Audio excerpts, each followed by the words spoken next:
आते। एक दिन वो भूख के मारे जल्द ही घर खाने के लिए आ गए। जिस तरह सूखी लकड़ी जल्दी से जल जाती है, इसी तरह भूख से बावला इंसान जरा जरा सी बात पर चिढ़ जाता है। मैंने जल्दी से खाना दस्तरखान पर लगाया और सामने बैठ गई। इन्होंने पूछा, सालन कुछ नहीं बनाया?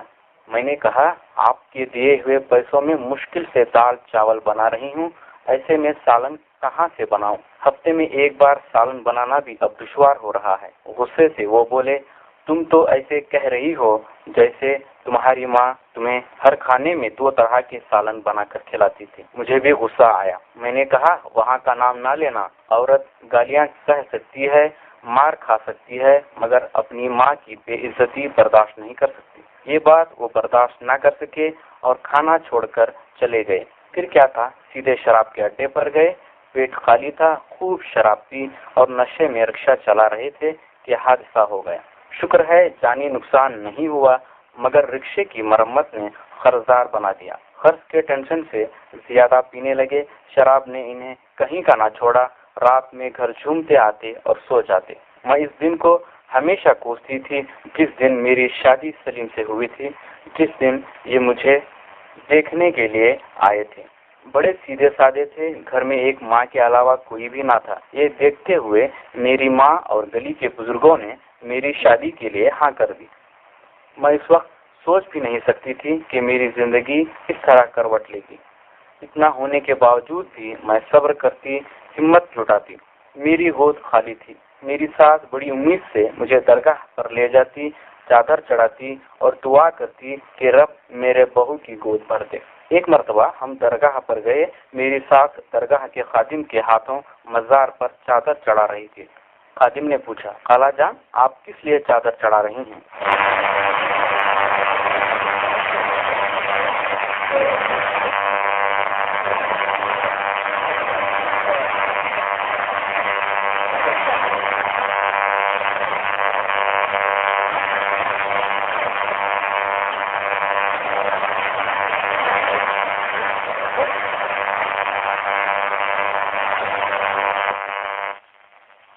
मेरी जिंदगी के सारे सुख चैन छीन लिए। हालात बिगड़ते गए।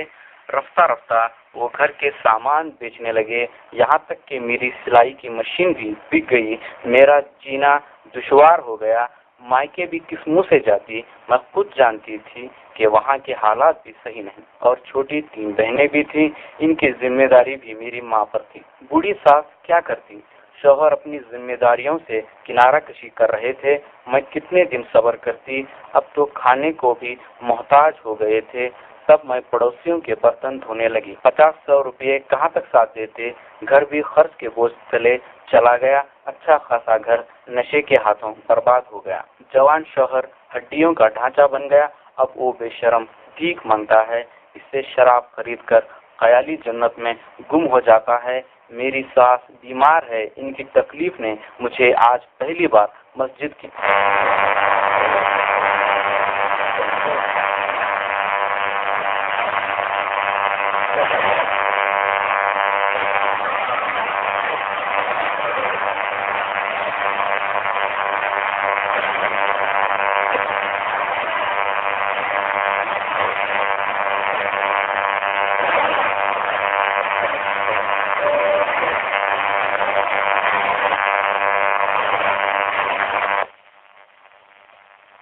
खुश हुए।